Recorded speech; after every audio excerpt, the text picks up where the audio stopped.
And thank you so much for joining me again tonight. So, tonight we're going to talk about some common mistakes that singles make. In our first hour, we're going to delve into 10 different mistakes. So, I went out, I did a little research, I talked to some people, I checked on the internet just to find out, because I'm married. So, I want to find out what's going on out there in the single world. And I came up with this list of mistakes. And what I really want to impress upon you is you could be the most accomplished person there is. You might be leading a company, leading a team, leading a family, all kinds of leadership going on, and still not be doing well in your personal romantic relationship. So we're going to try to clear that up for you a little bit. And then in the second hour, we're going to talk about something that underlies many of those common mistakes, and that's the issue of boundaries. There need to be boundaries in the dating relationship. Many people don't explicitly say what their boundaries are. And believe me, they're there. So you know it when somebody steps on it and it's like, oh, wait a minute. So we're going to try to help you with the boundaries as well. So we'll talk about red flags, green flags, moving too fast, moving too slow, all of that. And to help me in the first hour to get you empowered and ready for your relationship, I've invited a special guest on. My guest tonight is Jay Johnson. Jay is a personal trainer and the owner of the Gold Standard Fitness. So I talked to Jay because, you know, when you work one-on-one with people in a profession like maybe as a hairstylist, a barber, a personal trainer, people will tend to use you like you're their own personal therapist. So I know that in her work, Jay gets to talk to lots of men and women, and they share some of their issues, their stories with her. So we're going to tap into listening to Jay as well. And then at the very end of the first hour, before she leaves us, I am going to ask her to share with us what happens to the body when your body is under stress. Because when you're making these mistakes and relationships are not flowing the way you want them to flow, it is very stressful. It adds stress to you, and your body feels it many times before your brain even comprehends that you're under stress. So she'll talk to you a little bit about what happens to the body, and then most importantly, she'll talk to you about some things you can do from a fitness standpoint to help alleviate that stress. So before I go any further, welcome, Jay. Thank you, thank you. Thank you for having me, Dr. Linda. I'm really excited to be on the show and kind of give my input from my perspective and my profession on relationship mistakes. Absolutely, absolutely. So we don't want to get you into trouble. You don't have to tell your own mistakes if you don't want to. You can No. just tell what other people said, or you could tell us yours and make us think it's somebody else's. Okay, we don't want you to get in any trouble. All right, so let's go. We're going to empower some people. So these aren't in any particular order, but mistake number one is focusing on physical appearance first. Now, a lot of research tells us that, we know that attraction matters. We know that. We're not saying that you should not pay attention to it, but we don't want you to get hooked on what the attraction is. So many times people will go for their type. Sometimes you have a type, what they look like, how tall. If you're looking at a man, do you like a man who's bald? Do you want a beard? All kinds of things go on with type. But what we overlook sometimes is the fact that behind the type, there's some personality characteristics. And your type apparently hasn't been working for you in the past, given that you're still single. So maybe there's something you could do a little bit differently to help with that. So research suggests that men respond to visual stimuli more than women do. And women respond to verbal stimuli more than men do. Now, I think in general, I think my observations have proven that to be right. Men hone in on what does she look like before they start getting to some of the other things. So it's not that the other things don't matter, but they pay more attention to the physical. Women, yes, women look at the physicality of a man as well, but they pay a lot of attention to the words that he says. So physical attractiveness may be so important to us because we associate other positive qualities with a pleasing appearance. So for instance, we tend to think that if someone looks good, that they behave well also. We think that they're happy, they have a good life, they're smiling. Right. And I see you over there smiling. So what's coming to mind for you, Jay, when you hear me say some of that? Well, I mean, I think for men and women that, of course, the physical appearance is, I would say, is a conversation starter, right? That's how you're like, oh, okay, he's cute, she's cute, things of that nature. But I think ultimately, it is a big mistake because, or it is a common mistake because that's only going to get you so far.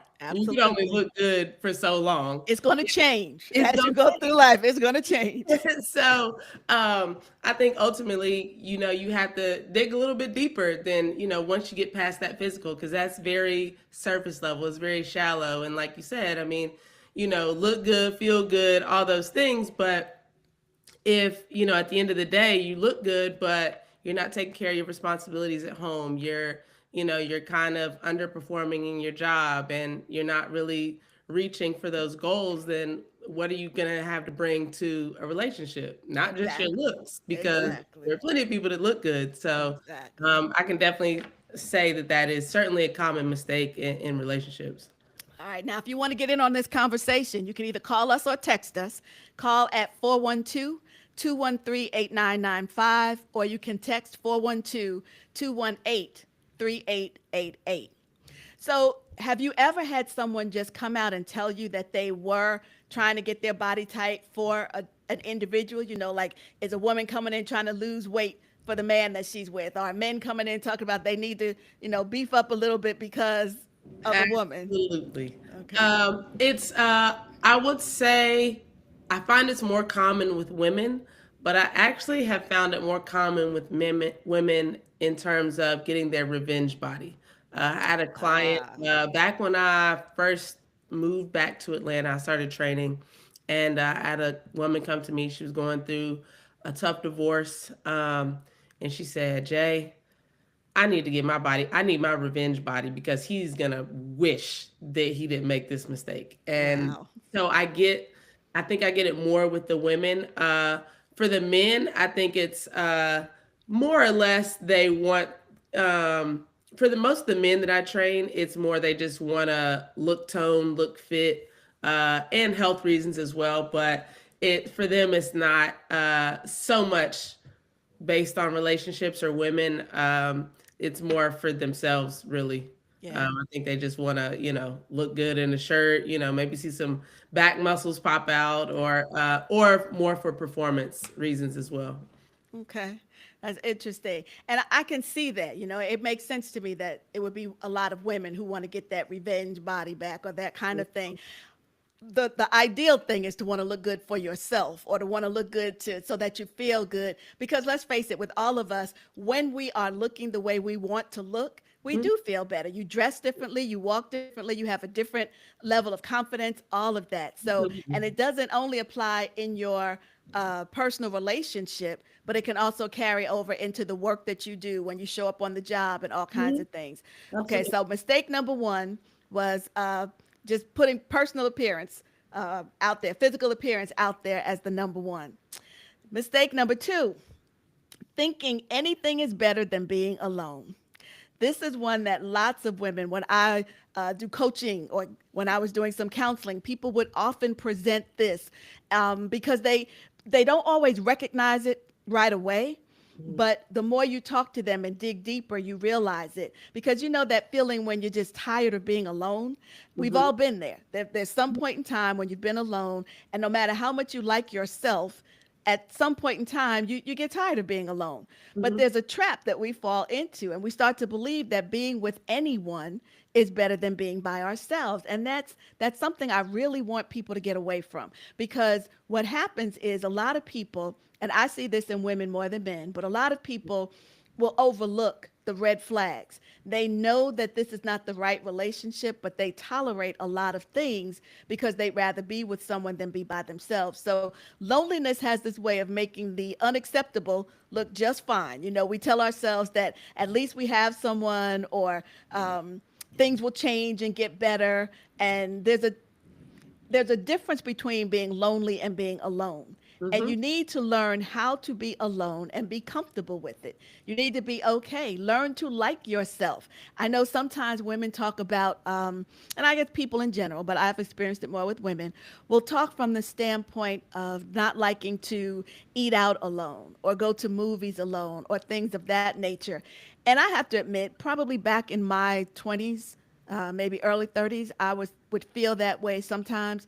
But I've always had jobs that require me to travel a lot.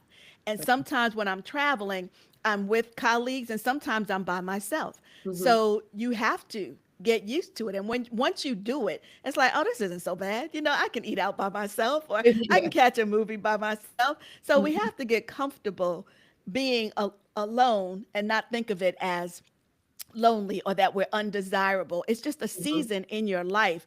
It comes and it goes just like every other season. So many times people do it from that standpoint, and it's like out of fear. You stop seeing the red flags because you're focused on just having a warm body, an ear that'll listen, those kinds of things. And so when love comes from fear, it's not safe. It's not safe because you start tolerating the crumbs, the disrespect, the inconsistency, all of the things that you don't want in a relationship, you kind of overlook because you just want to be with someone. So I don't know. Anything you want to comment on with that one?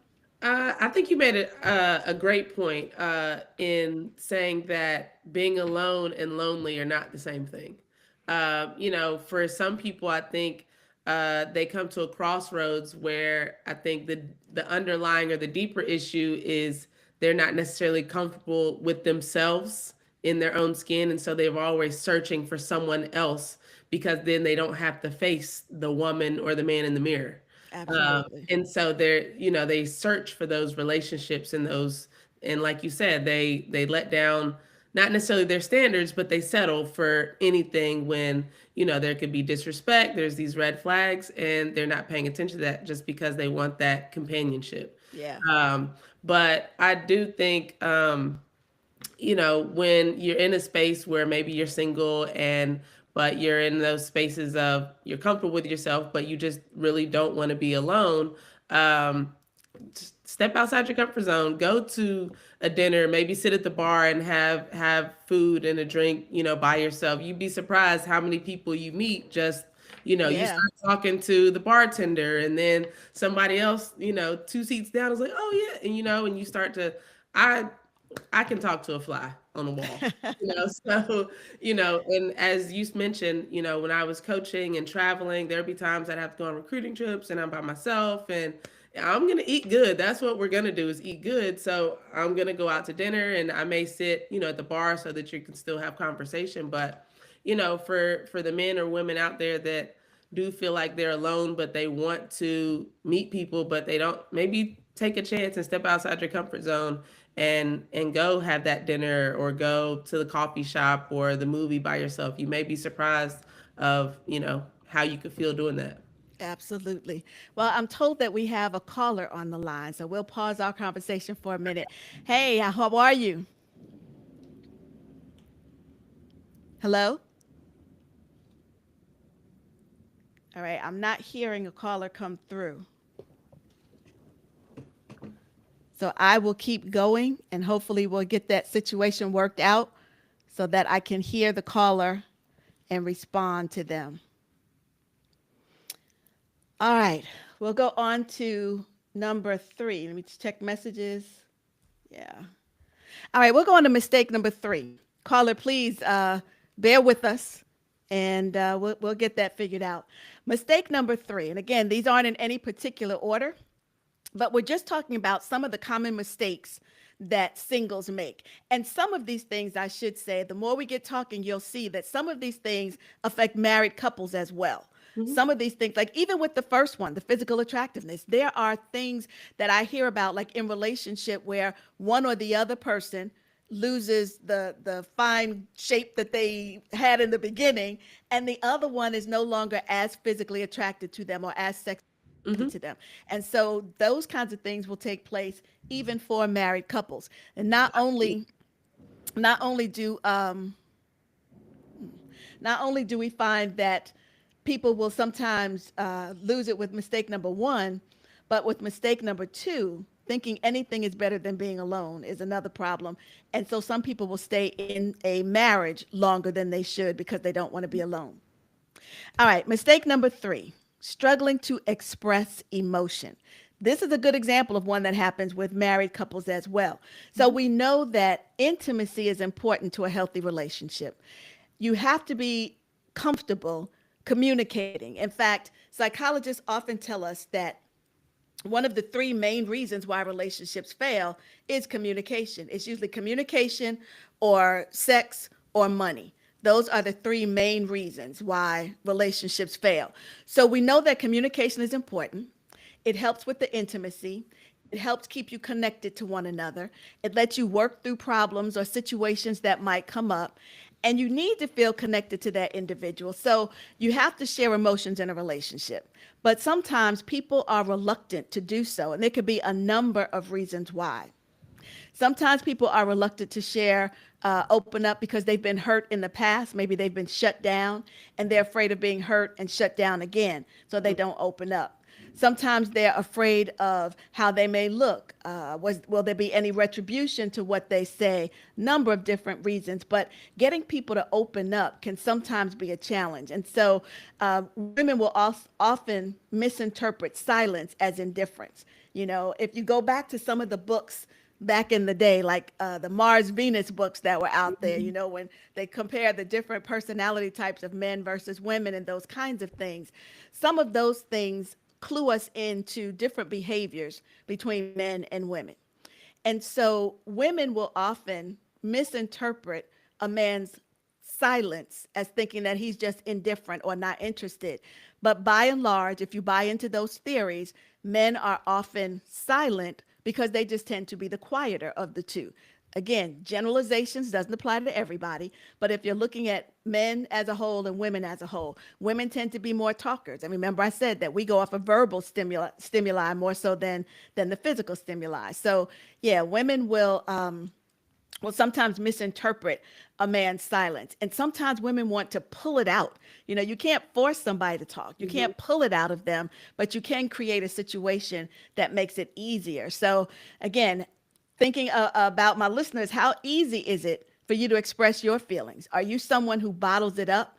Or are you someone who openly shares what's going on? Some people, when they bottle it up, it comes out in other like passive aggressive type behaviors. And you don't want to do that. You want to be, you know, cool with the other person and share with them what you're feeling. And the person who's on the listening end needs to make sure that they're not being overly critical to the person who's sharing. So call and let us know, how important is it for you to get your partner to express their feelings? Is it something that happens easily or not? And you can reach us by phone 412-213-8995 or by text 412-218-3888. What's your take on that one, Jay? What do you think about people expressing themselves? Well, I mean, communication is everything. If you can't find ways to communicate with your person, you have to figure it out. If you have to get a third party, a therapist to help navigate that space, I encourage it. But I feel like sometimes people look at being vulnerable or showing emotion as a weakness, and it's not. Yeah. Yeah. It's okay to be open and express how you feel, especially if this is your person. Whether if you're in a relationship, especially if you're trying to work towards marriage, if that's the end goal, or you're really trying to communicate with this person to get into a relationship, you have to be able to communicate, and that's something that you got to start to explore early on. If you can communicate with this person, because especially as you go and time goes on, life gets hard, you've been in a marriage for years, if you can't communicate with that person, about, Right. there's going to be much more harder things that come along in life. Yeah, You can't absolutely. communicate, You need and to be able to talk about those harder things when they happen. uh, So Mike is trying to call in again, and so he's just got a short period of time. So Mike, are you on the line? I'm not hearing Mike.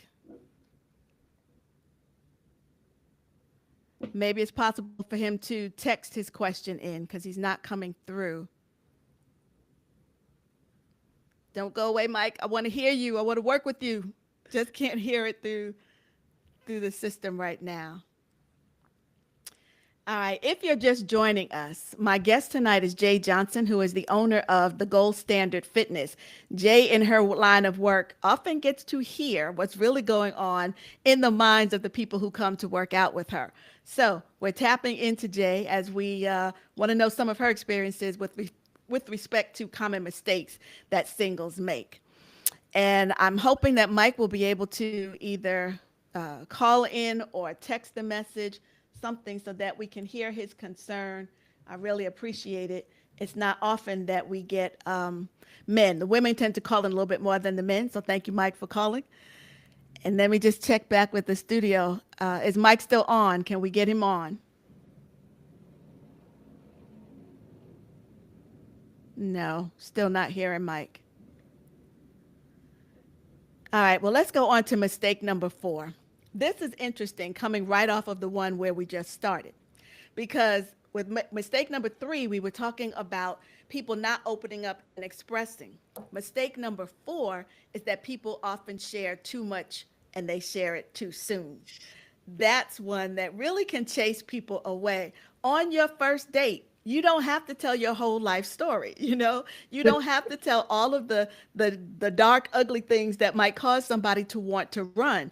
Transparency is a beautiful thing, but you have to build in that. You grow into it, and as you start feeling each other more and more, as you get to know one another, as you get more comfortable with each other, determine whether or not this person is going to be around, and then maybe you get more comfortable. So while we do want you to express feelings, you have to do this in moderation, because sometimes when you overshare, you can scare people, intimidate them, because you're hitting them with too much. It's like drinking from a fire hose. But then the flip of that also is, if you're oversharing, you can sometimes get this false sense of intimacy. You start to believe that because you're comfortable telling them all of your deep darks, that yeah, we've got this closeness going on, and you might be the only one feeling that closeness. And again, this is one that I tend to attribute more to women than men, just opening up, sharing, dumping everything. Just this, tell her what's going on in past relationships, your likes and dislikes. Those things are important to share, but not necessarily in the beginning. So I'm wondering, do people, because if people come to you and they open up, that might be an indicator that they also open up when they're talking to their intended partner. What kind of reaction do you have to that? Well, you're certainly correct in that it's women tend to do this more than men. I mean, I've had women come to me, and I mean, it's in my sessions are 50 minutes working, and then that 10 minutes of stretching, cool down, things of that nature. I've had women come in the door, I mean, 50 minutes straight, just just going. I'm like, oh my goodness. And so, and I'm even some of them have been single women who are actively trying to date, meet somebody. I'm like, surely you're not saying all this on the first date, right? Yeah. But it is oftentimes more women than men. But I think you should leave a little bit of, Little leave a mystery, little right? mystery, a little Leave a little mystery. taste, especially when I have a client who gets approached, by men, all the time. She's single. She wants to be in a relationship, but leave a little bit for a chase, leave a little bit, for maybe a phone call, or the second date or the third date, to continue to get to know each other. Because like you said, you open up too soon, you get that false sense of like you said, intimacy, or this attraction that may not necessarily be there, because you can't really see what's really there because you've opened up so much. So Yeah. And I um, think a lot of people, I'm sorry, but I think a lot of people do that with the online dating, when absolutely, they're, yes. because you are seeing this person online, you feel comfortable. There's not as much anxiety as when you're in the same room across the table. So you just feel comfortable and you just start talking. I think a lot of it can be anxiety. But Diva is on the line. Hopefully we'll be able to hear Diva. Diva is one of our regulars. Are you there, Diva? No, Kevin, we're having trouble with the phone lines tonight, which is interesting because we tested. We always test before every show, and everything was just fine. But I am not hearing Diva. So maybe we can get Diva to text, because obviously the getting it through the system is not working for some reason tonight. So let's see if we can get a text message from Diva and respond. But yeah, we're talking about being too open too soon. And so we rush into connection. Sometimes people feel, if I share a lot with you up front, then we'll cut through the chase and we'll start to have this bond a lot sooner. But healthy relationships need to unfold in layers. And when you data dump, trauma dump, just give them all of your personal information. That's just way too deep too soon.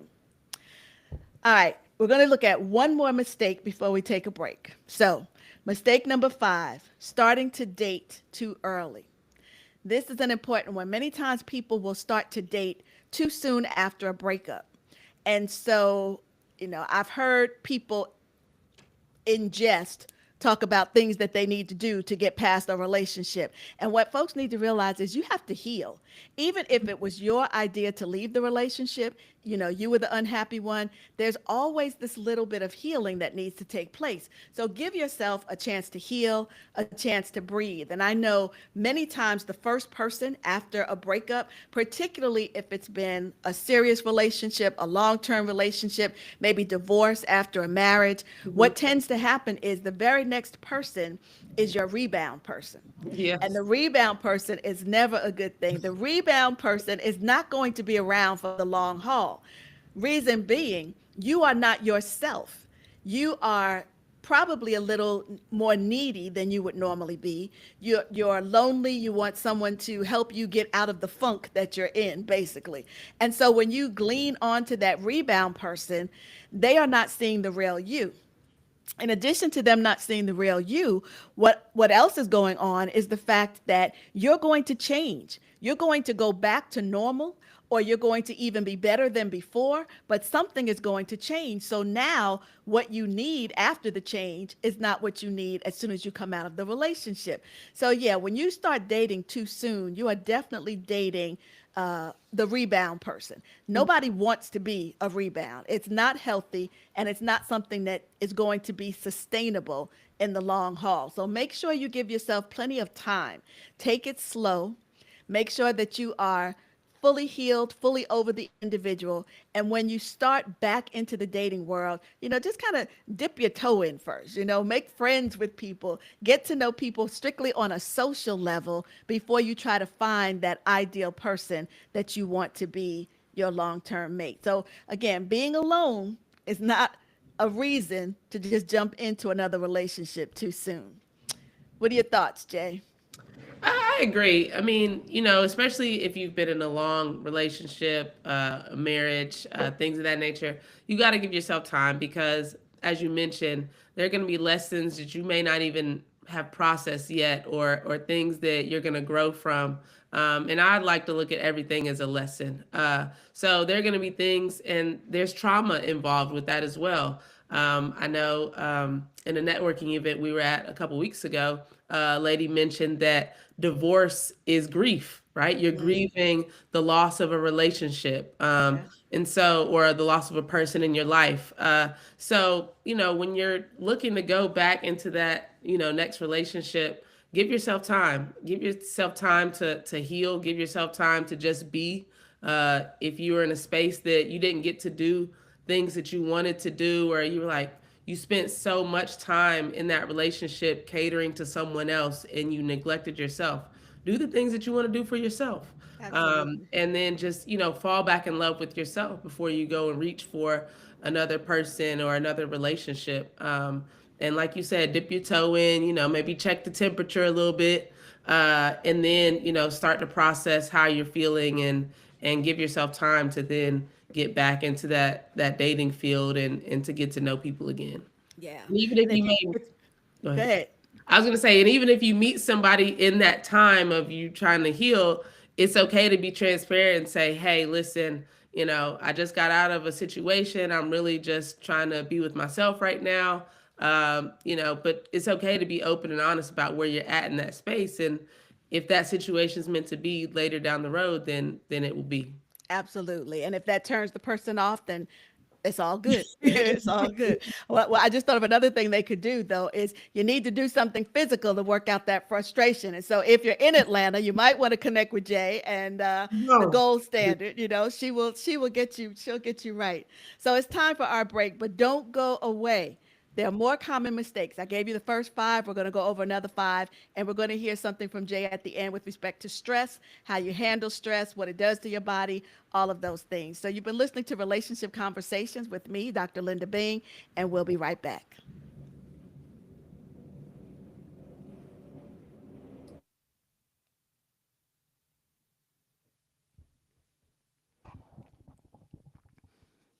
don't know why the calls are not coming through.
All right. Welcome back to Relationship Conversations. I'm Dr. Linda Bing, and I'm having a great conversation with Jay Johnson. Jay is the owner of the Gold Standard Fitness. Based in Atlanta. So if you're in the Atlanta area and you need a personal trainer, we'll give you her information at the end and you can definitely give her a call. But we've been talking about common mistakes that singles make. And as I said, some of these mistakes don't just apply to singles, they also apply to married couples as well. So we want to go back and talk about a few more. Let me just recap quickly for you the five that we've covered, just in case you're just joining us. So bear with me. Let me go back. I'm going to read these to you to make sure that I tell you what all of them are. So mistake number one was focusing on physical appearance first. Mistake number two, thinking anything is better than being alone. Mistake number three, struggling to express emotion. Mistake number four, being too open too soon. And mistake number five was starting to date too early. And we mean too early after coming out of a serious relationship. So they're not in any particular order, but those are just some of the mistakes that we know singles make. So now we're ready for mistake number six, putting up with too much and hanging on too long. This is deep. This is deep. And it happens not just for singles, it happens for married couples as well. So let me give you some information. Did a little research on this one to make sure that I could really give you something good and grounded. So this one is especially common among strong, nurturing women. They see potential. They extend grace. And before you know it, they're carrying the relationship all by themselves. In fact, at some point, you have to ask if it is really a relationship. A relationship takes two people. There has to be someone for you to relate to. So if you feel like you're in it all alone, maybe you should be all alone. And that's okay. It's okay to leave, especially, for me, marriage, yes, that's a whole nother story. But we're focusing mostly on singles tonight. So if you're in a relationship and you're single, it is okay to leave. You need to understand that. So how long is too long? We all have our own breaking point. It's different for everyone, but you might be staying too long if any of these patterns exist. So one pattern would be persistent emotional and physical exhaustion.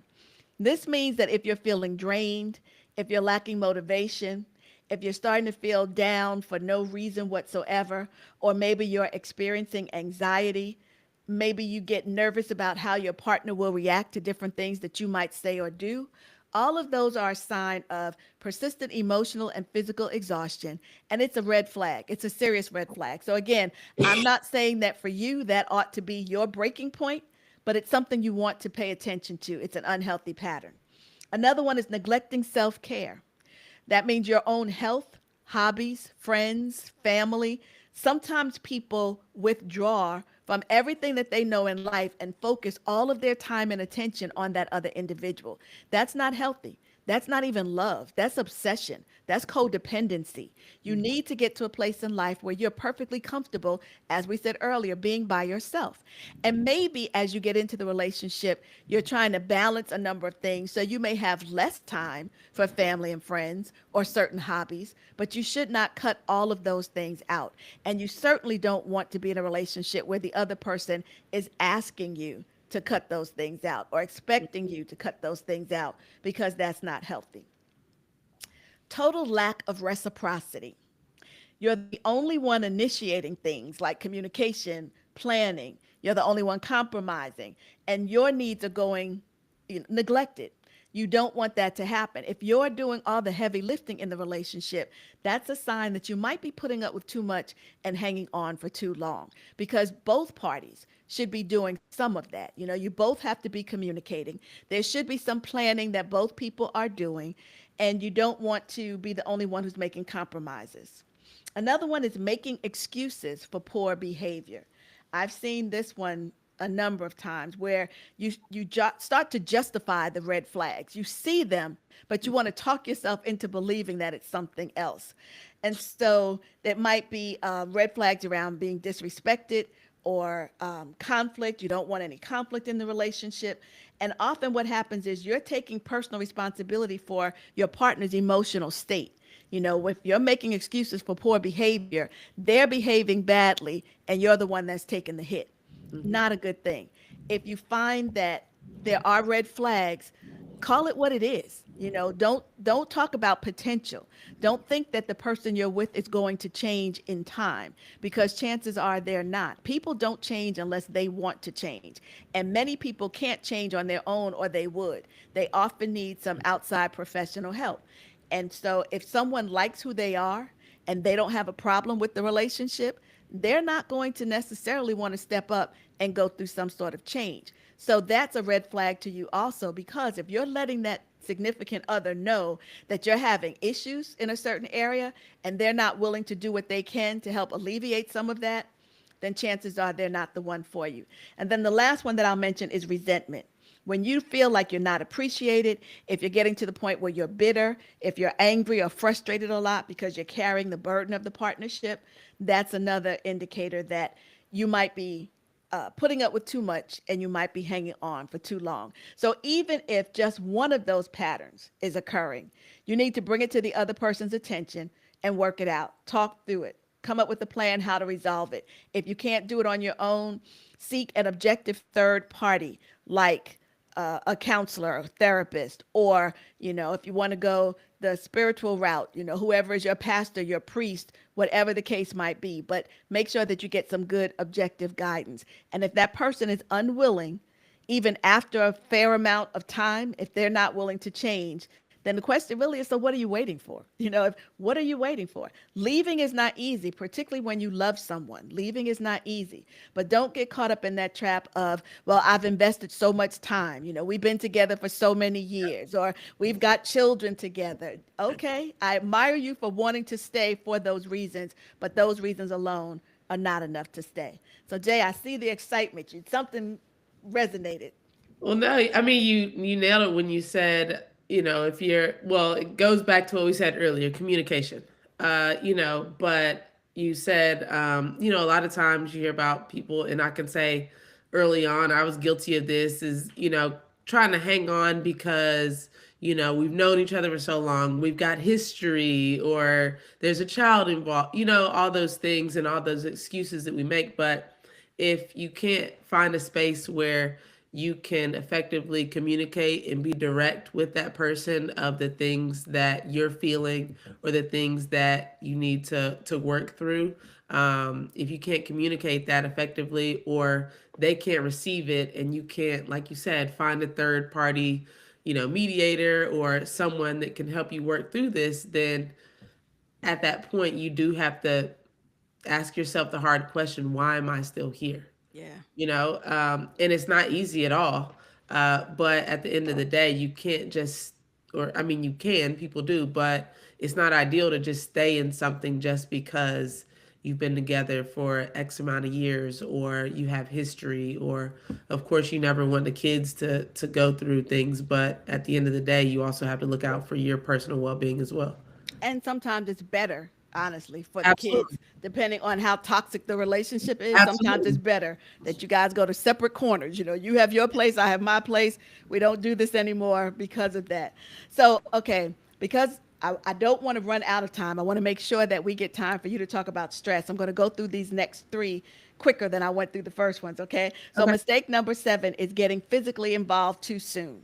Many times, the physical intimacy strengthens the bond. And so you will hold on to a relationship because the sex is good.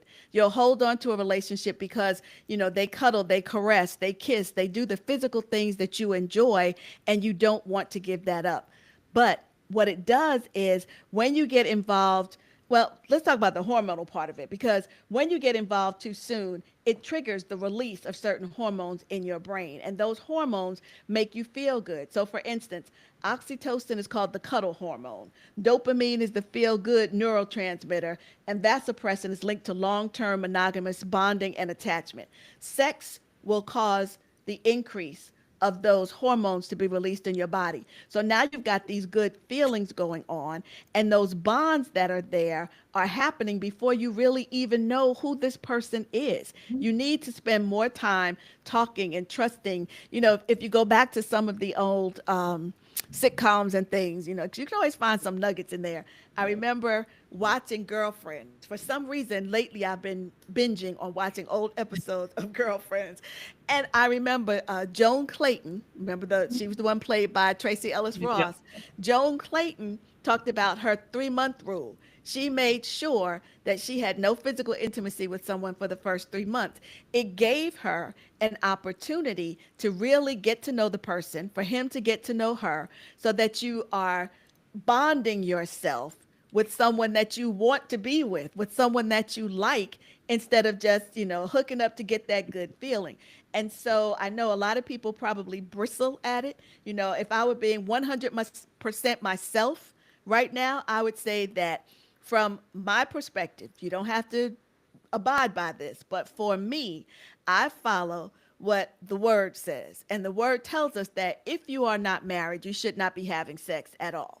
However, I know that that's not a popular way to think. And I know that there are a lot of people that, you know, probably just tuned out for that moment. So if you are going to be sexually involved with someone, just make sure that it's someone that you know. Take the time to really get to know them before you jump into a sexual relationship. So chemistry is powerful, but character is what sustains the relationship, and it takes time to get to know someone's character. I'm going to go to mistake number 8. And when I come back, you can comment on all of them if you like. But mistake number 8 is similar to one that we talked about before. That's ignoring the red flags for chemistry. That follows on after 7, largely because many times when you get that physical bonding, because you've been sexually intimate, you Mhm. will overlook, yeah, all that other stuff goes out the window because it feels good. So it can be intoxicating. You know, it's one of those things that draws you to someone. Many times you'll hear people talk about after the marriage, somebody changed, or, you know, everything was good. And then once we got serious, everything changed. It's not so much that everything changed, it's that you jumped into a sexual relationship too soon. So the hormones are raging, and the hormone, not the hormones to make you for your sex drive, those are probably raging too, but the hormones for feeling good are raging. And so later, as it sort of normalizes and you don't get that rush anymore, now you're starting to see the person for who they really are. It's not that they've changed, it's that the blinders have come off and you're starting to see them differently. Number 9 is attempting to change a partner. We talked about that a little bit as well. Don't get hooked on potential. People are basically who they are, because what you need to look at is character, not behaviors. Behaviors will change. Character doesn't lie. And character comes from observing patterns of behavior. You can't just go off of something that they do or don't do on occasion. You have to go off of what's the pattern, and are there overlapping patterns that all mean the same thing. So trying to change someone often means that you're attached to who you want them to be or who you think they'll become, but not who they are right now. You have to ask yourself, if this person never changes, will I be okay in this relationship for the long term? And I shouldn't even say okay. You want more than to be okay. Will I be happy? Will I be fulfilled in this relationship if they never change? Next one, mistake number 10 is lacking standards and boundaries. And that's why in our second hour, we are going to talk about boundaries. Unfortunately, Jay will be leaving us, but I'm going to share some information with you on boundaries, because standards are what you desire, okay? And boundaries are what you enforce. So you have to make sure that boundaries exist in a relationship. I'm not going to go too much into that now because we'll be talking about it in the second hour.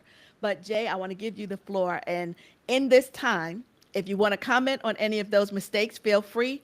But I also, what I really want people to hear from you that they can't really hear from me is understanding what some of these mistakes do to your body and what they can do from a physical standpoint. Since you're a fitness expert, what can they do to help work out some of that stress?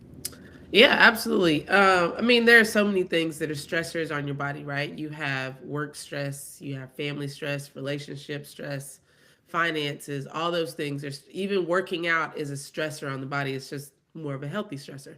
But so you have all these things that are stressors. So we're only talking about one piece of the puzzle, which is relationships, right?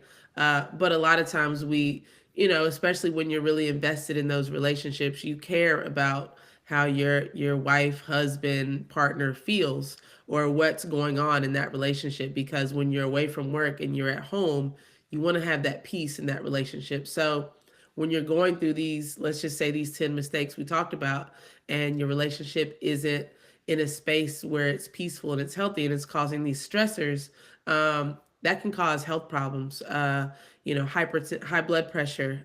So, in a sense of you're constantly worried and that anxiety about your relationship. And so now all of a sudden you're dealing with high blood pressure, lack of sleep. Your sleep isn't consistent. You're waking up in the middle of the night, or you're staying up wondering or thinking about the relationship problems that maybe you haven't communicated to your person. Um, Motivational things, maybe you're going through these relationship issues and now you're not motivated, you're calling out of work, you're not motivated to keep your routine of working out, things of that nature. And other things like headaches, right? Mm. It may not even come to mind like you have a tension headache, but it's because you've been worried about this relationship and the things that are going on. And then obviously tension in your joints. You carry a lot of stress in your shoulders, as we know, but you can also carry stress in your hips, especially when you work in sedentary jobs. You're sitting at a desk for the better part of your day. The human body isn't meant to be seated for 8 hours in a day. So you can carry stress in your hips as well, which can mask itself as, oh, I got low back pain, or, things of that nature. So some things you can do. Number one is understanding yourself and your body. Some people like to let the frustration out. So, doing strength training, lifting weights, or doing high intensity interval training, HIIT training. So, going and taking a boxing class, or, where you can punch some pads and hit some bags and let out that frustration.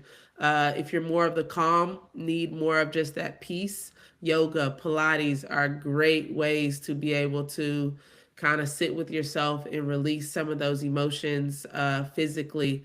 And then lastly is something simple that people don't really think about, but breath work and stretching. Mm.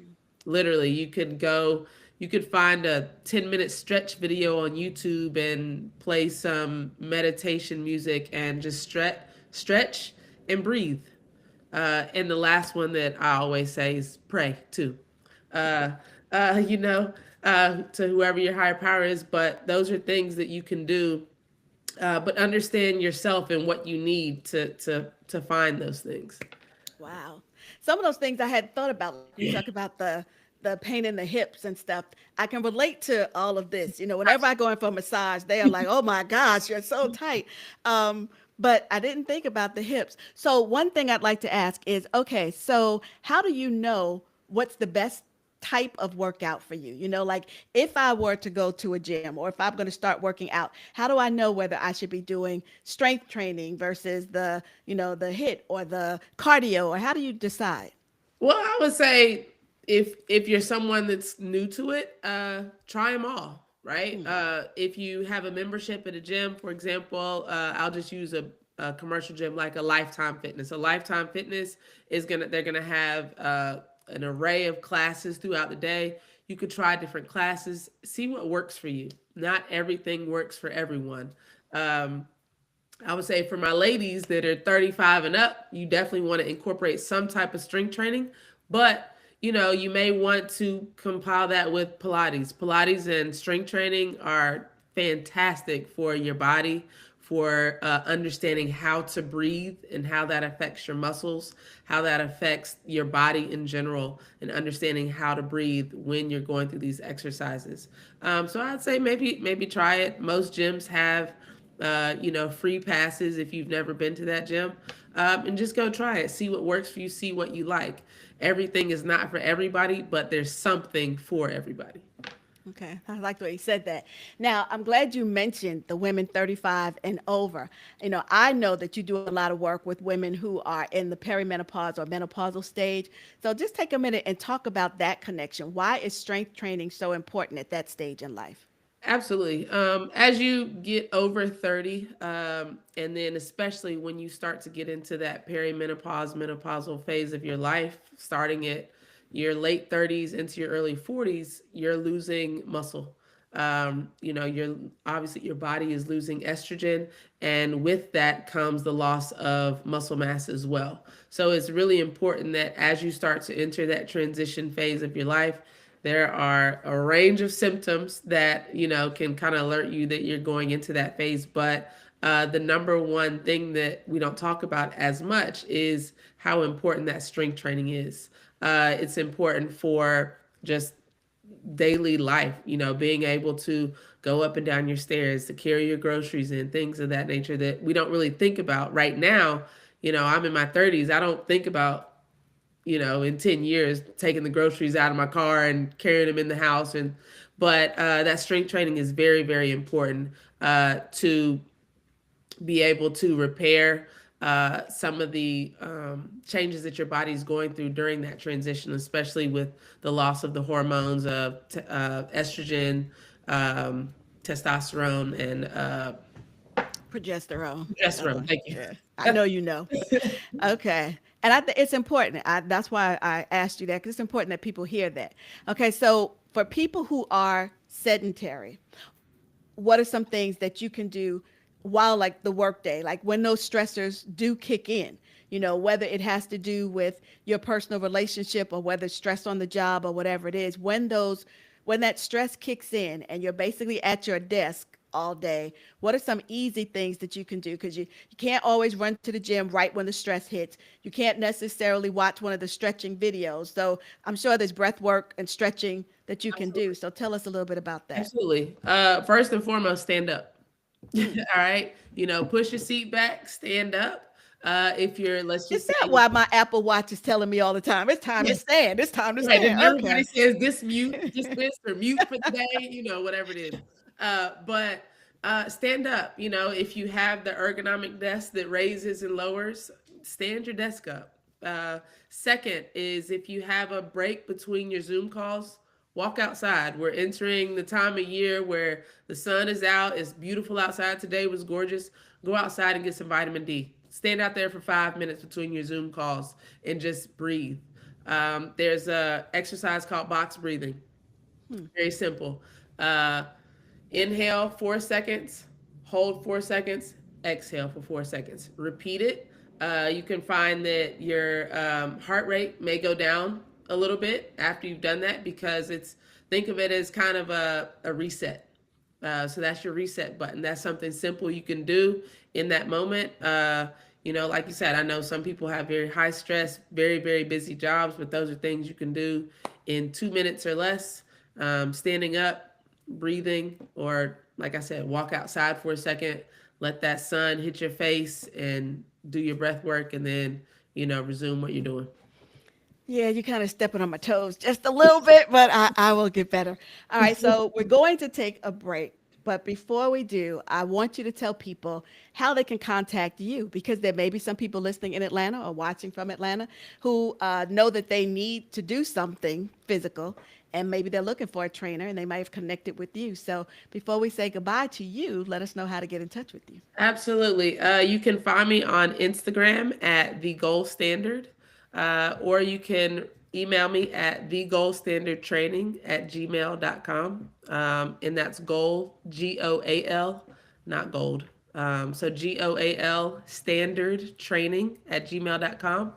And from there, or you can reach out via text at area code 512-779-5746, and I'll be more than happy to help or work with anyone, male, female. I do it all. Great.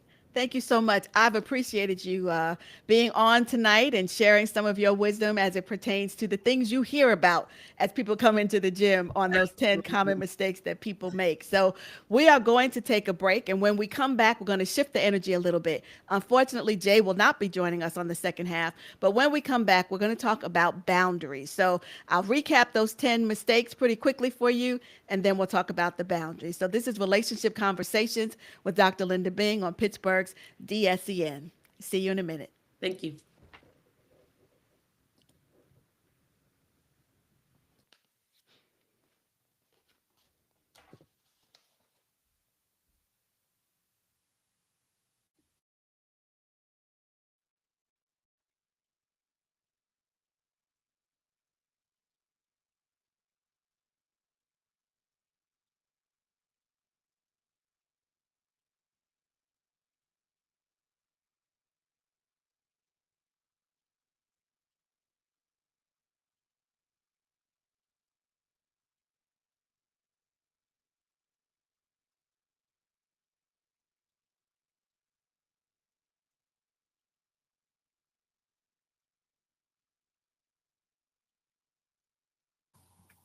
Looking for a cost-effective way to help increase your company?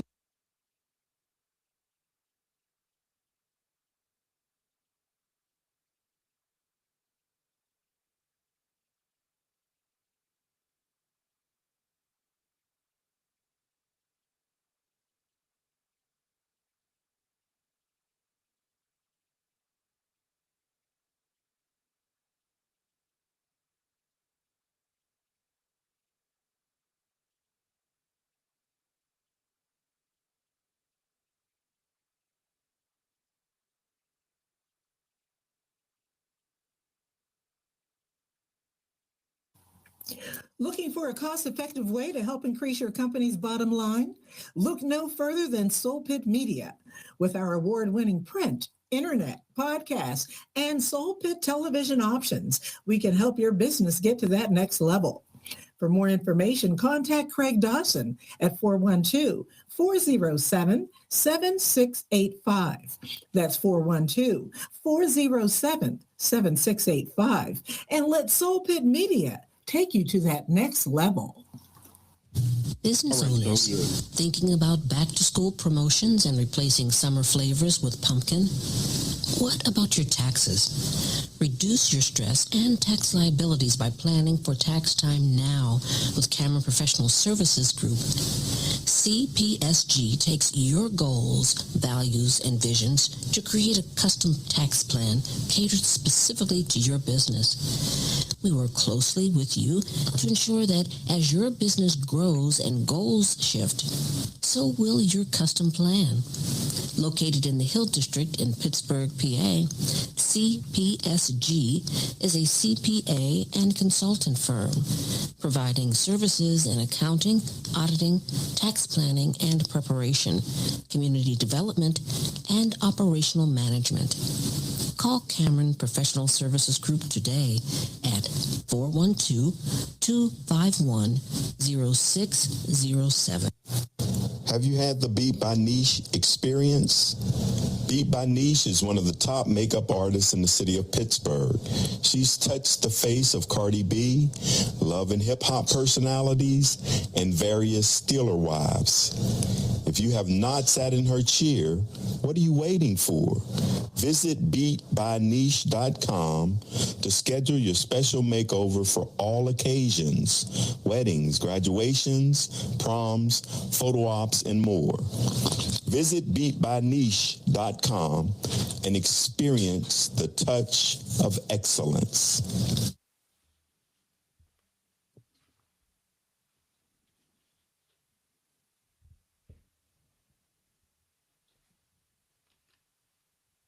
Pittsburgh, it's an old school party. Yes, each Saturday we throw it back with some of the best old school music, funk, R&B, old school, rap, hip hop, and all the jams that make you move and dance. Yes, check it out. Each Saturday, right here on Pittsburgh's DSEN, all the old school jams, 6 to 11 p.m. Pittsburgh, have you seen our Sunday radio schedule? Ooh, it is lit. Start the day off with our Sunday gospel music from 7 a.m. to 3 p.m. It will inspire you and have you praising the Lord. Then from 3 to 8 p.m., we bring you Sunday jazz melody for all the jazz lovers. Then cap off the night with The Quiet Storm from 8 to 11 p.m. to hear the best smooth, romantic, and soulful R&B sounds of yesterday and today. All that each Sunday on Pittsburgh's DSEN, the place for soul.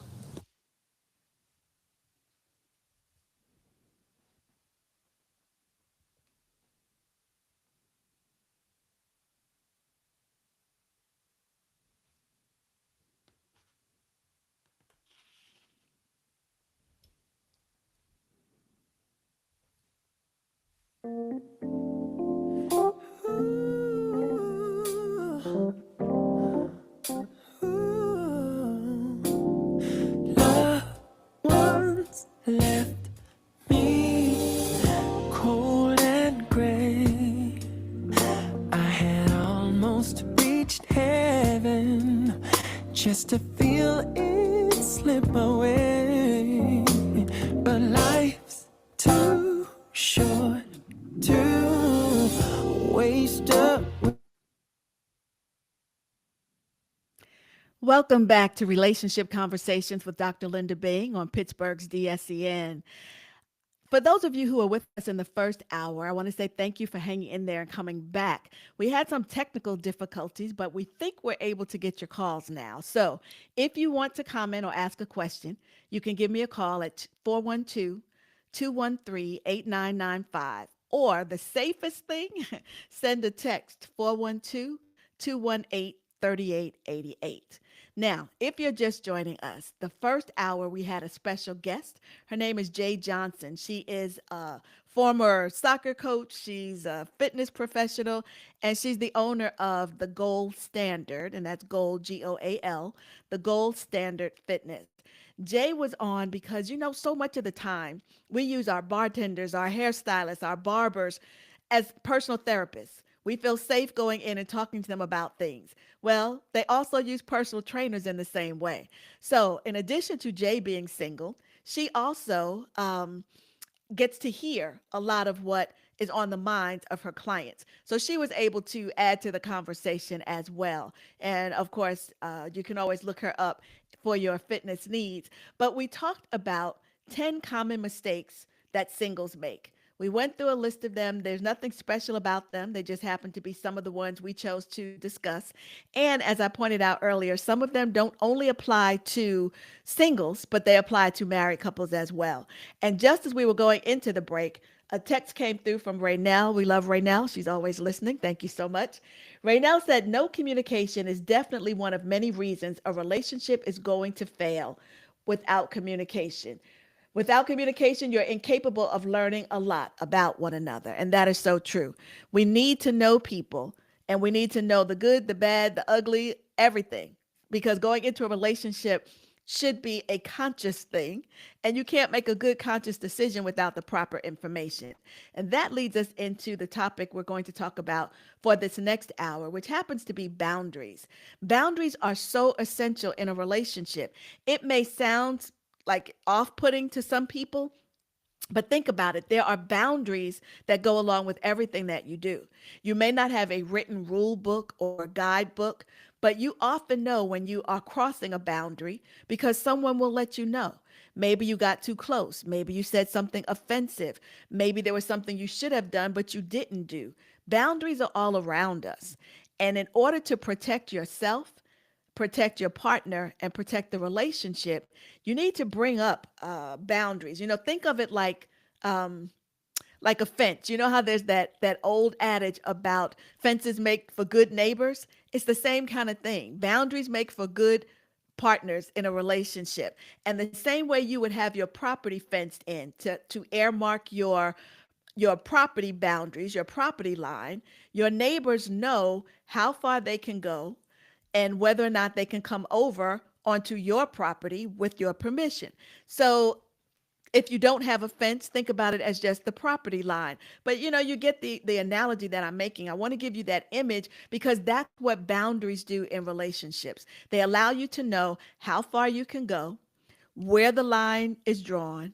Is it okay to cross over that line? Or just how do you handle yourself? What do you do or what you should not do? So boundaries serve two important functions. They define is number one. Boundaries show what we are and what we are not, what we agree with and what we disagree with, what we like and what we don't like. Dating goes much better, much smoother when you are defined, when you have defined yourself and your boundaries, when you are clear about values, preferences, morals, etc. You have to be clear yourself on where you fall on many things dealing with relationships. But then the second function is to protect. So first they define, second they protect. Boundaries keep good things in and bad things out. When we don't have clear limits, we can expose ourselves to unhealthy and destructive influences as well as unhealthy and destructive people. Boundaries protect us by letting others know what you will and will not tolerate. And even if you don't explicitly say it, you are abiding by boundaries. And if you are not clear on defining you, then that means that you're allowing the other person to set the boundaries for you. And really, they ought to be mutually determined. You say your side, the other person says their side, you agree on how things will be handled in the relationship. So if a boundary is a fence that protects your property, then you need to be aware that you and only you are responsible for the property inside that fence. That boundary, if someone else is controlling your love, emotions, or values, they're not the problem. That other person is not the problem. Your inability to set limits on that control is the problem. Stop there for a minute, because what that's saying is, if you don't define the fence and figure out your property lines, then you're going to be in trouble. Everything inside the boundaries, inside the property lines, belongs to you. You control that. And if you haven't made clear what those boundaries are, then you're giving in to the other person. And so if you're feeling, again, like you're disappointed, like someone's controlling you, like you're not getting your needs met, or people have different values, that's not the other person's fault. That's your fault for not having good boundaries and for making those boundaries clear. So boundaries are the key to keeping your soul safe, protected, and growing. Understanding your own boundaries. In order to do that, you have to be introspective, look inside yourself, and you have to be honest with yourself. Don't just go along to get along, or don't do things that are popular, things that other people are co-signing on. Do the things that are important to you. Make sure that you're true to yourself. Reflect on past relationships and personal experiences. What worked and what didn't work? What can you learn? What lessons come out of that? If you've broken up with someone, that relationship didn't work. Okay, fine. What did I learn so that I don't make the same or similar mistakes moving into the next relationship? And so here are some things to ask yourself. What values are non-negotiable for me? Everybody probably has some deal breakers. What are the things that if the other individual does this, I'm out? Or what are some things that I am not going to negotiate on? This is the standard that I've set. And again, I'm talking about values. I'm not talking about, physical things, monetary things. We're not talking about that. I'm talking about values that you won't compromise. So as a Christian woman, I will not compromise on that. When I was single, I would not date someone if they were not Christian. That was one of my boundaries. Now, again, may not resonate well with everyone, but for me, that is the foundation of who I am and everything that I do. And if I'm going to move and act in that way, then I need you to understand it, and I need you to move and act in that way as well. And if the relationship proceeds and progresses to become one where we're talking marriage and thinking about yoking ourselves to one another, then yes, I would definitely need you to be a Christian so that you can not only move and operate the way I do, but that we have the same foundation. We go back to the word to understand when we need a mediator, if you will. All right, Diva's on the line. Diva, hello, my dear. What you got for me? Studio, we're still having that same issue. I am not hearing Diva.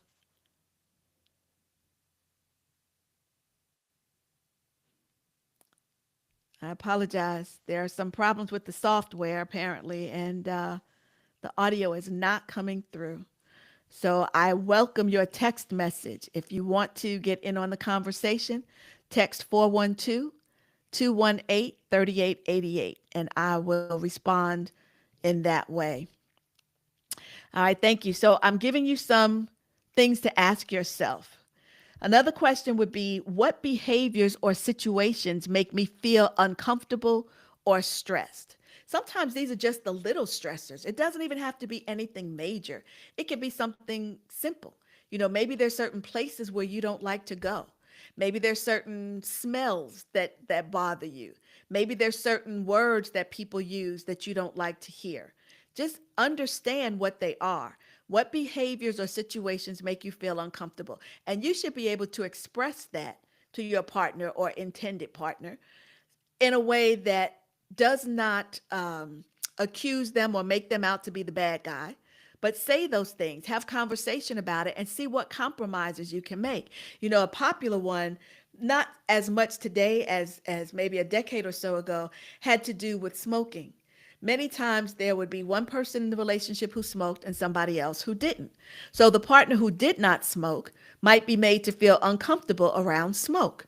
You need to express that to your partner and make sure that there are some boundaries. So maybe the compromise is they will only smoke outside so that there's no smell of smoke in your home. Or, maybe if you go out to a restaurant, they'll step away, go outside to smoke. But just find out what are the situations that make you feel uncomfortable, share them, and come up with a compromise. All right, are we back with Diva? Hello, Dr. Linda. Can you hear me? Diva, yes, I hear you. I hear you. Thank you, my friend. Excellent, excellent, excellent. I just want to make two comments if I could. So the first one was really pertaining to your first segment. And I said, how can you really not focus on the physical when everything on social media is so over the top with the physical, and then with people, all the selfies, all the wanting to make sure they're looking their best at all times. So it just seems like it's really hard to get away from not focusing on the physical because it's like up in your face like all the time. Yeah, it's hard. I'll give you that. But you have to stay grounded with that because, see, the other thing about it is people only post the good stuff. That's what they tend to post. So they don't let you in on some of the other things. So, yes, we may be, as a society in general, we may be preoccupied with the selfies and those kinds of things that you see on social media. You might be preoccupied with how you look. But the point is to just go deeper than that. Quite naturally, it's going to be, in many instances, the physical that attracts you to even want to talk to that person, but you have to keep things in perspective. The physical should not be driving the relationship. The physical should not make all other things irrelevant. You need to, the physical is going to catch your eye, and then based on what you see, you may go deeper. But what I caution people about is sometimes you miss out on a good woman or a good brother because you do not allow someone that doesn't look the way you want them to look to come into your circle. And you might be doing yourself a disservice because many times there are some good people out there. And granted, they may not meet your physical ideal, but if they treat you the way you want to be treated, if they have some of the same values and hobbies and interests, aren't those things more important than what they look like? Because as we know, looks will change. That's a guarantee. Looks will change. So yeah, I appreciate that, Diva. You're right. We've got a preoccupation and we need to get a handle on it. What was the Yes, second one? indeed. The second one was about boundaries. Mm-hmm. Sometimes when I think about boundaries, the boundary that I want to set, the other person might not think it's reasonable. So how do you negotiate that, or how do you make sure that the boundaries you want to have, that you're comfortable, that they're taken serious and not like going overboard? Yeah. So two things come to mind for me for that one. The first thing that comes to mind is how important is that issue for you? So in the example that I was giving with like smoking, let's say for someone who just doesn't like the smell of smoke, they might be willing to negotiate. But for someone who perhaps lost a loved one due to lung cancer, they might not be willing to negotiate. So how important is that boundary to you? And if it's a very important boundary to you and that individual is not willing to compromise or meet you halfway or something with respect to that boundary, then that probably is not the person for you. So you're not going to lose a relationship over a small, insignificant boundary. But if it's something major, then yeah, it might be one of those deal breakers.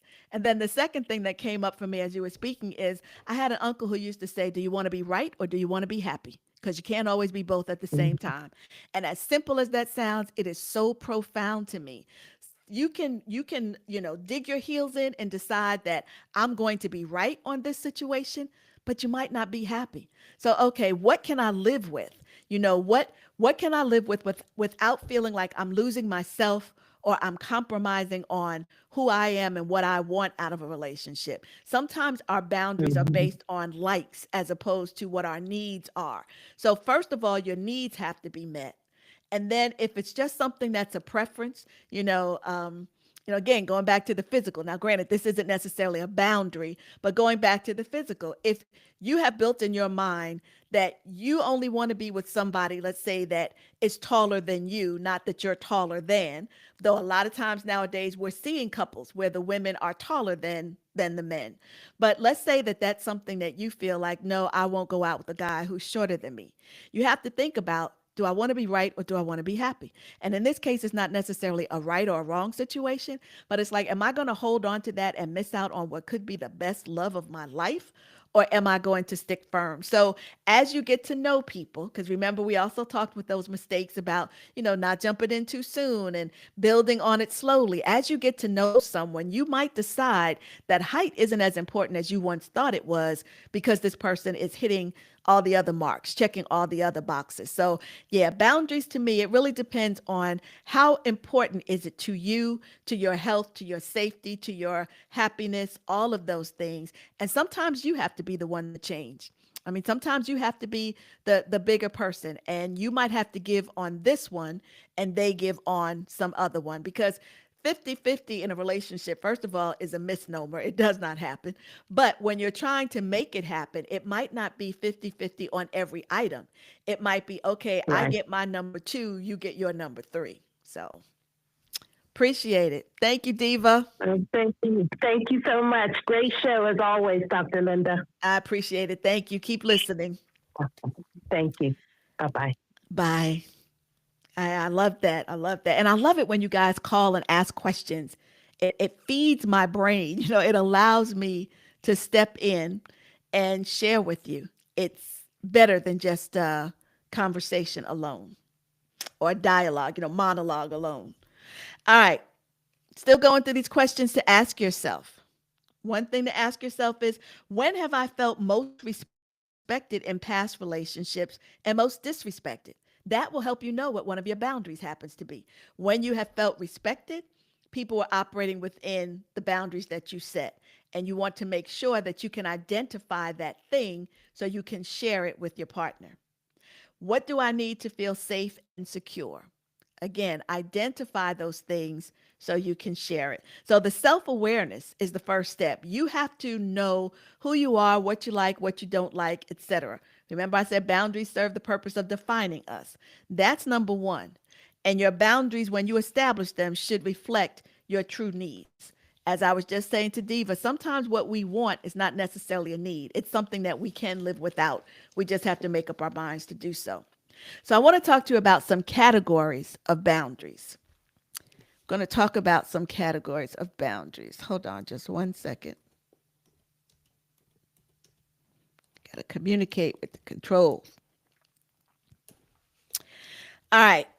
Let's first talk about some physical and sexual boundaries. Then we'll move on to talk about emotional boundaries, and then some time and social boundaries. So, with respect to physical and sexual boundaries, define your comfort levels with touch and intimacy early to ensure safety and respect. This can involve choosing to wait on physical involvement to ensure clarity in the relationship. It could also be, maybe there's a certain way that you don't like to be touched for whatever reason. You don't necessarily have to explain that to someone, but maybe there's a certain place you're touched or a way you're touched that you don't like. You need to be able to discuss that. Don't just let it ride, because over time it's going to get to be annoying to you. And so before it gets annoying, you want to bring it up, make sure they understand, and you say it with compassion. You say it with compassion. You don't want to hurt their feelings, but you do want to make sure that your feelings are respected. So you want to discuss comfort levels. You want to talk about consent and respect.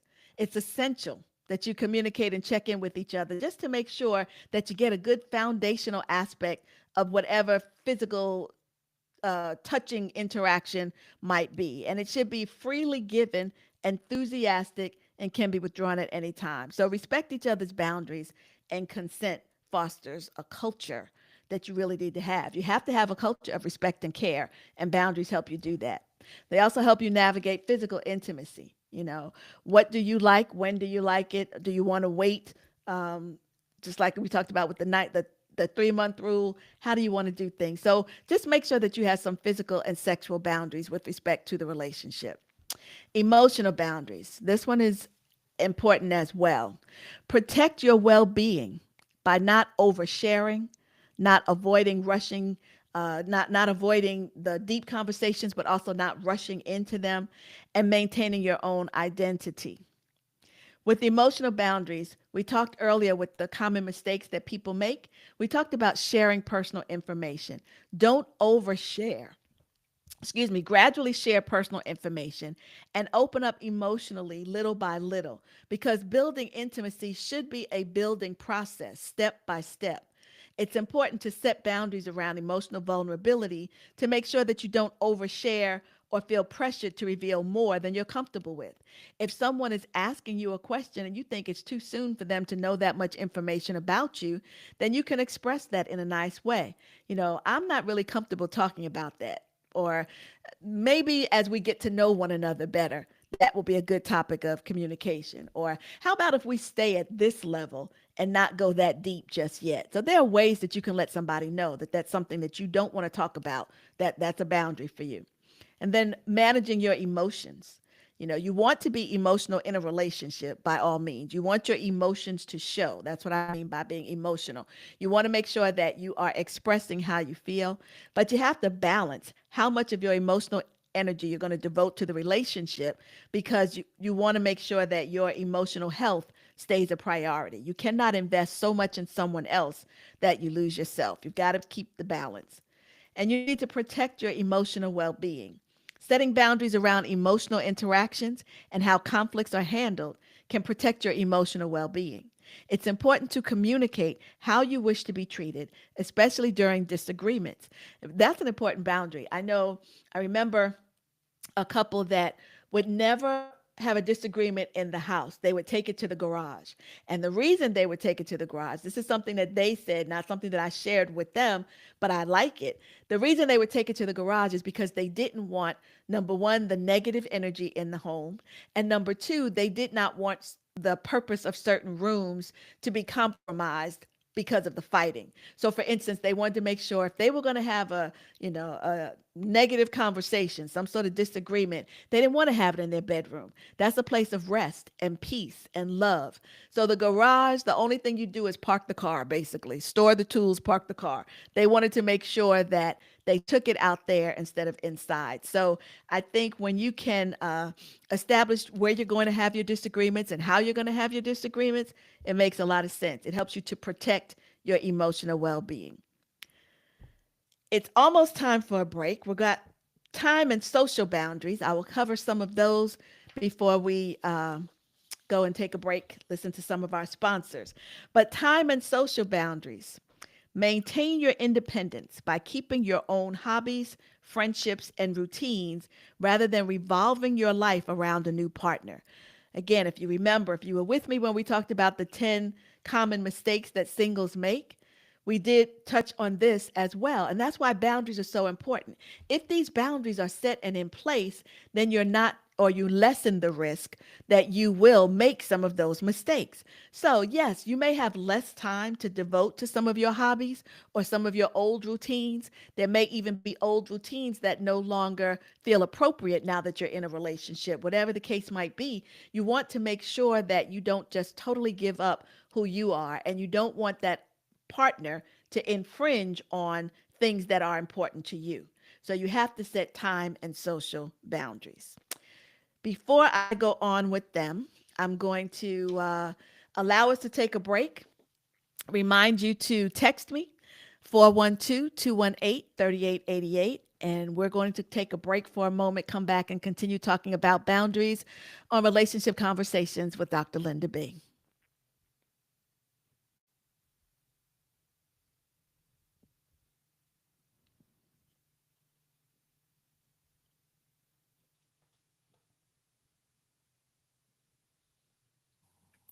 Looking for a cost effective way to help increase your company's bottom line? Look no further than Soul Pit Media. With our award-winning print, internet, podcast, and Soul Pit television options, we can help your business get to that next level. For more information, contact Craig Dawson at 412-407-7685. That's 412-407-7685. And let Soul Pit Media take you to that next level. Business owners thinking about back-to-school promotions and replacing summer flavors with pumpkin? What about your taxes? Reduce your stress and tax liabilities by planning for tax time now with Cameron Professional Services Group. CPSG takes your goals, values, and visions to create a custom tax plan catered specifically to your business. We work closely with you to ensure that as your business grows and goals shift, so will your custom plan. Located in the Hill District in Pittsburgh, PA, CPSG is a CPA and consultant firm, providing services in accounting, auditing, tax planning and preparation, community development, and operational management. Call Cameron Professional Services Group today at 412-251-0607. Have you had the Beat by Niche experience? Beat by Niche is one of the top makeup artists in the city of Pittsburgh. She's touched the face of Cardi B, Love and Hip Hop personalities, and various Steeler wives.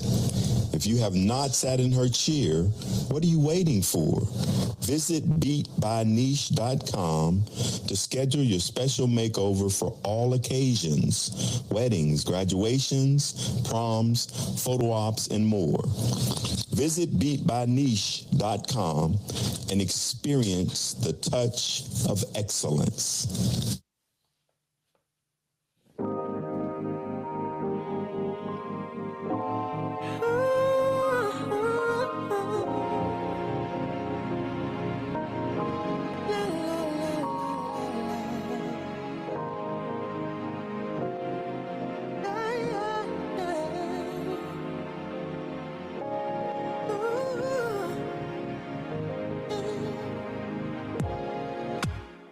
Welcome back.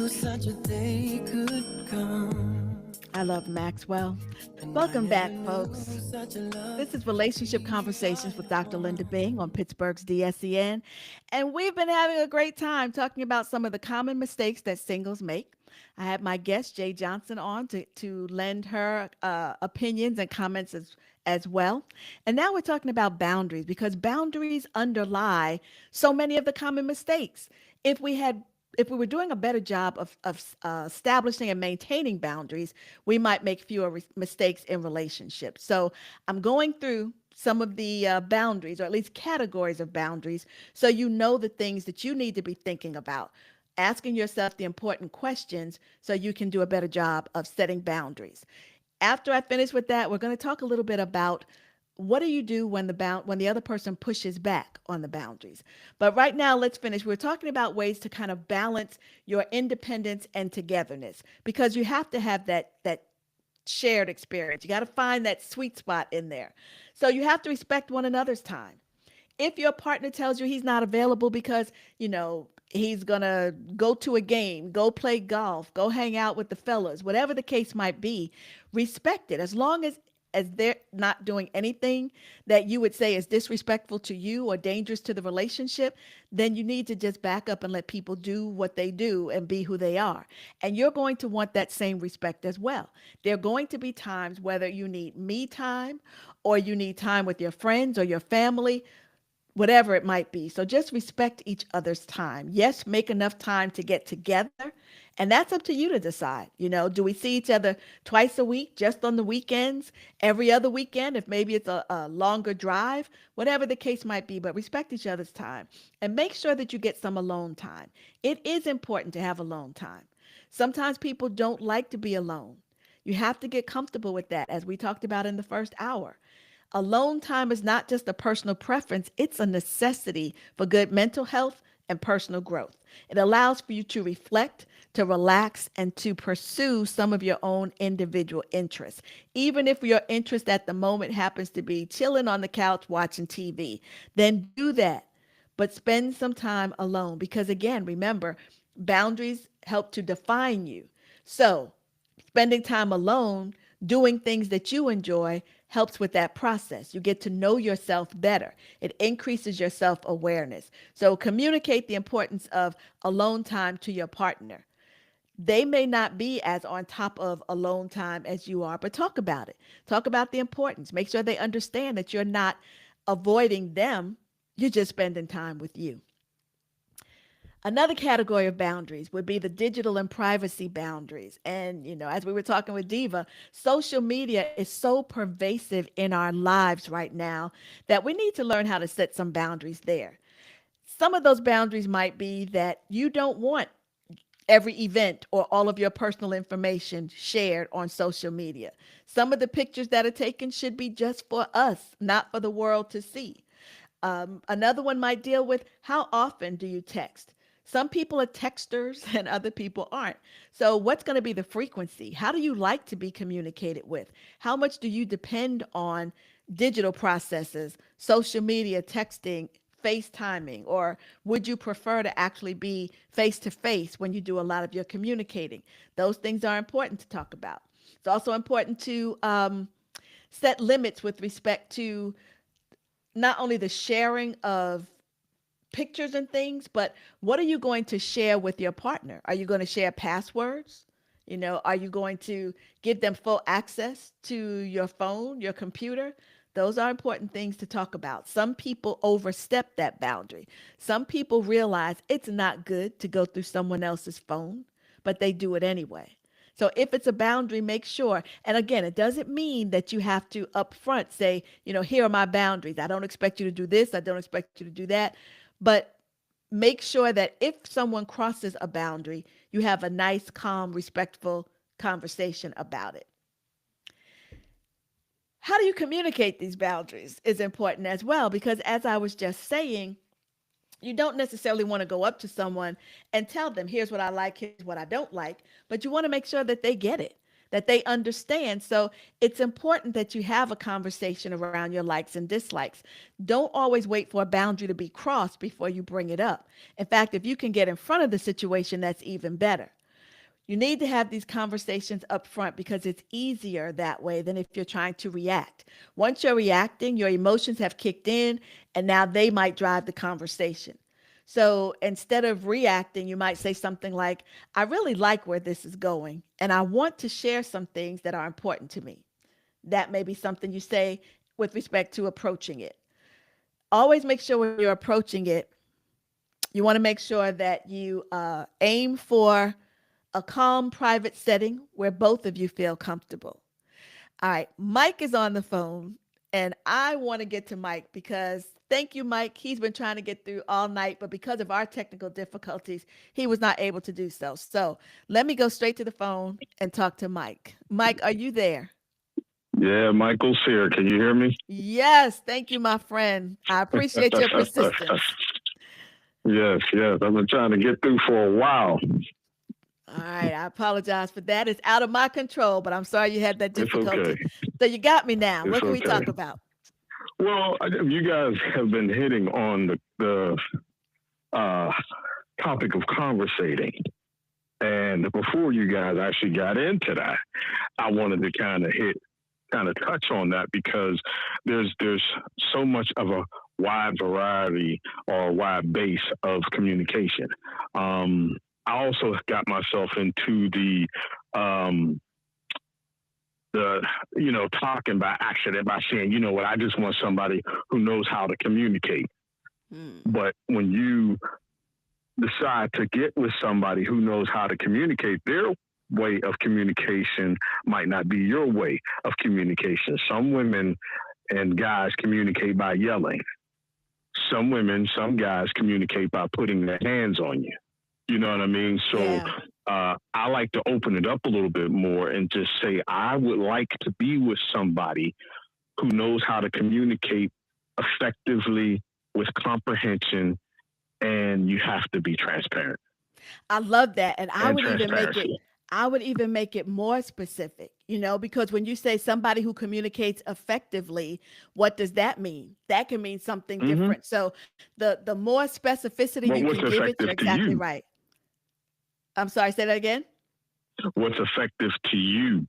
You know what Exactly. I mean? Exactly. And even like with the example I was just giving about texting, there are some people who that's their preferred method of communication. But if that doesn't work for you, because let's face it, many times in texting, you can't hear the tone, you don't know the context of where it's coming from. So that may not be an effective form of communication for you. You have to let people know how you like to communicate.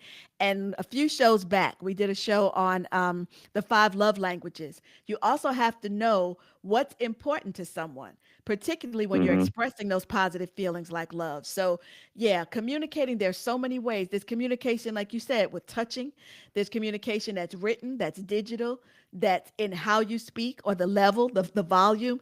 So, Hmm. yeah, the more you know and you can express upfront, the better. But certainly when someone presses up against a boundary, we need to check that as soon as possible because otherwise it's Hmm. going to grow and become an irritant, and our response down the line may Hmm. not be as kind and as free of emotion as our comment would be sooner rather than later.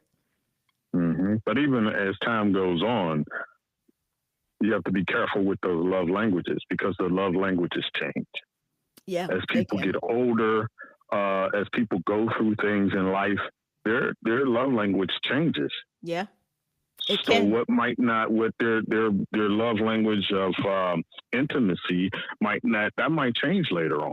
That might not no longer be their touch. You know what I mean? And the words of affirmation, those love languages change in time. And that's why your earlier point of how important it is to communicate, that's where that comes in. Hmm. Because if you Effectively.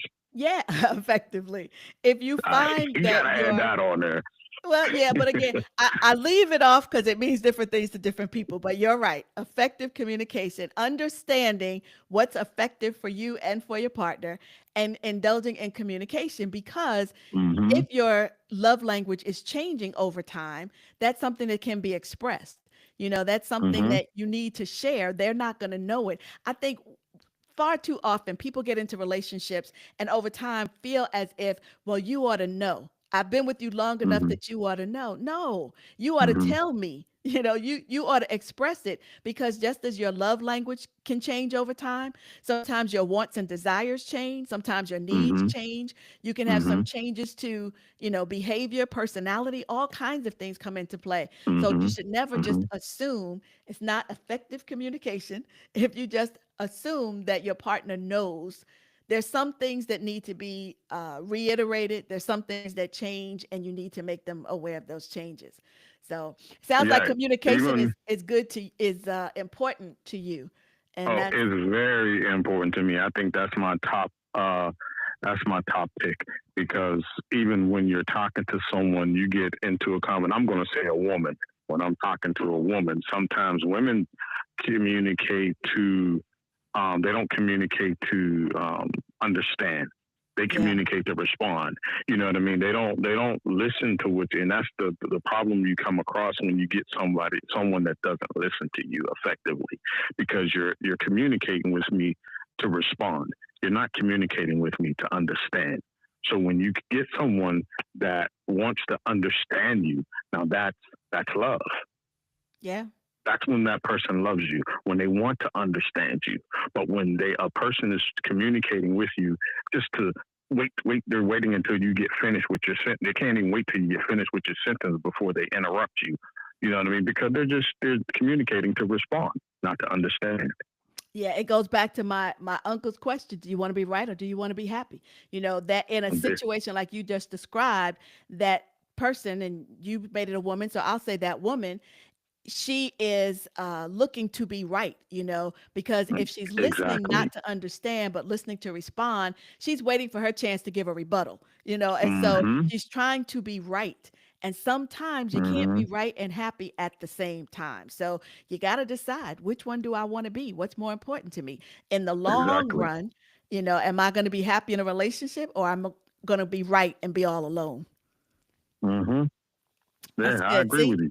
it was worth all your persistence and us going through our technical difficulties. We got you on and you dropped some great nuggets, my friend. I appreciate it. And I appreciate you for Thank listening. I you. hope you will tune in much more.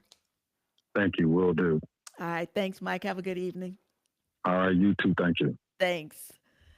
All right. So we're getting close to wrap up time. We have about 15 minutes left. So let me go through some of these things.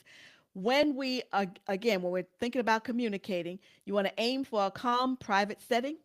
You want to begin with some positive affirmation. Just don't go right in. Again, like Michael was saying, you don't just go right in. You want to start out with something positive about your connection and then move to, this is working. I like this. However, we might want to tweak this other thing a little bit. You want to frame boundaries as part of your mutual respect and care for each other. Make sure that they understand that we're not putting boundaries in place to be controlling. We're putting boundaries in place to protect ourselves and protect our relationship. And you want to be as specific as possible because vague boundaries are hard to honor. You can't just as I believe one of the points that Mike was making was you can't just say, let's have communication. He was saying, let's have effective communication. Okay. But we can even get more specific than that. What does effective communication mean to you? How do you want to be communicated with? And talk about it as specifically as possible because it's clear to you in your mind, but it's not necessarily clear to the person you're speaking to. So don't be vague, be as specific as you can. And I talk about the 4 C's. When it comes to this, you want to be, the first C is clarity. You want to make sure that you are clear. You yourself are aware about you enough to have clarity. The second C is communication. Once you know what's important to you and what your boundaries are, then you want to communicate those boundaries. The third C is consistency. You can't be all over the place. Either it's a boundary or it's not. If you use my analogy from earlier, the property lines don't move. You can't put the fence someplace one day and then you come outside the next day and the fence is now 2 feet further over. That doesn't work. You have to be consistent.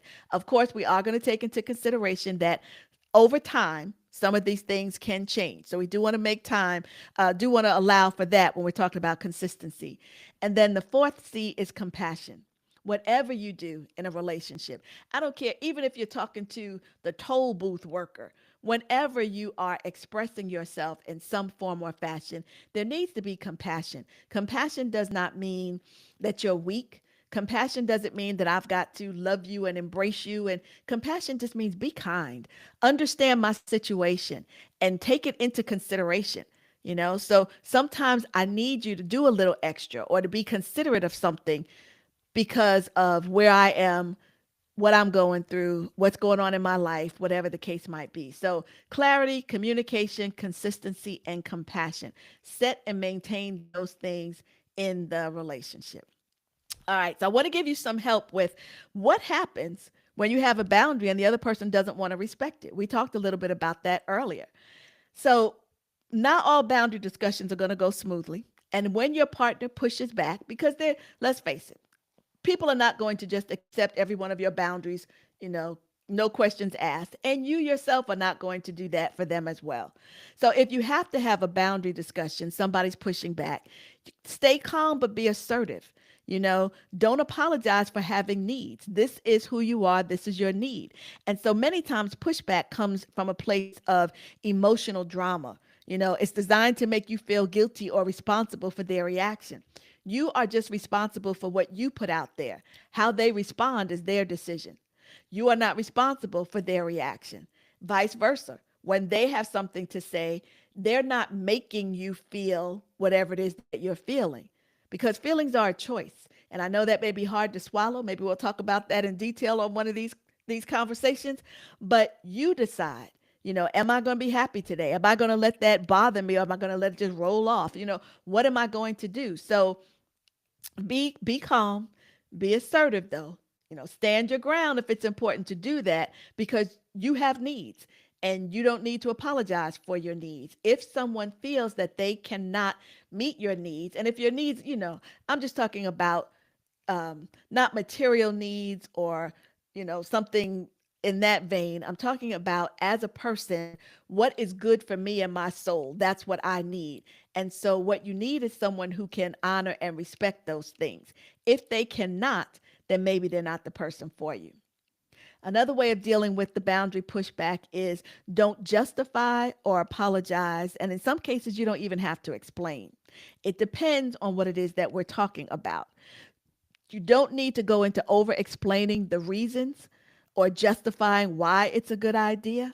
If that's who you are and that's what you need, yes, you can give somewhat of an explanation if the person is not really understanding why they need to do a certain thing a certain way. But you don't want to take that too far. Don't let anyone make you defend who you are. It's this is who I am. Am I willing to change or compromise? There's some places where you might be willing to do that, but that should not be the rule across the board. Don't get into justifying, apologizing, or explaining. Another one we call the broken record technique. Repeat your boundary calmly, using the same language each time. So, for example, you might say, I understand you're frustrated, but I'm not discussing that topic right now. Now, that should not be used as a way of avoiding communication or avoiding problems or avoiding conflict. It's not an avoidance technique. It's when someone keeps trying to push you to a place where you don't have the bandwidth to go there right now. So again, if we go back to, forget the guy's name, Gray. His last name was Gray. He came up with the book about men are from Mars, women are from Venus. If you go back to some of that stuff, and yes, it's an old book, but old things sometimes are good things and you don't let them go. So if you go back to that, he educated us on the fact that men oftentimes go into their cave, is what he called it. Women, and again, I realize that I'm generalizing, and I also realize that there are same sex relationships out there. Like I say on most shows, no disrespect. I have to speak from who I am and what I know. So for me, I'm talking male female relationships because I am a heterosexual woman, but I think the nuggets can apply. So please don't be offended if I'm always saying he and she, him and her, and that leaves you and your partner out. Now, going back to that, I think many times women in general, because we're not all cut from the same cloth either, sometimes women, when something happens, we want to talk about it. We want to go there, let's work it out, let's talk about it right now. Sometimes men, again, not all men, but sometimes men get into a position where they need time. They need to process it. They need to back up. They need to do what Gray talks about as being going into the cave. When he's in the cave, give him some time. Now, you got to put boundaries even around that. Okay, I understand that you're not ready to talk about this right now. Can we talk about it in an hour? Can we talk about it this afternoon? Can we talk about it in the morning? Whatever the case might be, you can ask questions based on the extent of what it is you need to discuss, because some things he might need more time to process and think about than other things. But hold firm, don't be pushed into talking about something or taking an action right now that you're not ready to take. Use I statements. It's another technique. Frame the boundary around you and your needs rather than blaming the other person. Because again, remember, no one can make you feel anything, just as you can't make them feel anything. This is not about controlling someone's feelings. We all have to take responsibility for what's inside our fence. We have to take responsibility for how we act and how we react.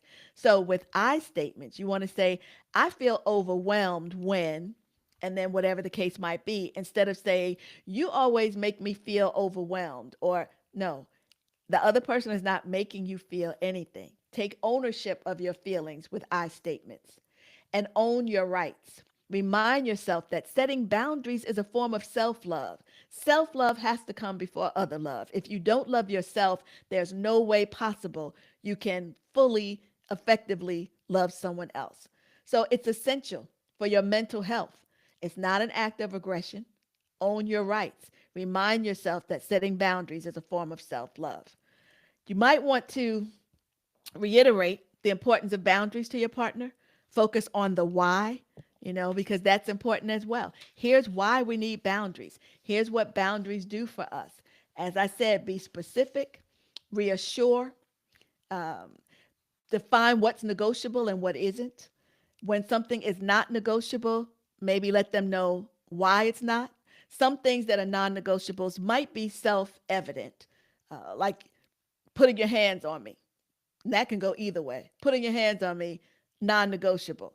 Some things should be self evident, but they're not always. Again, people have different experiences.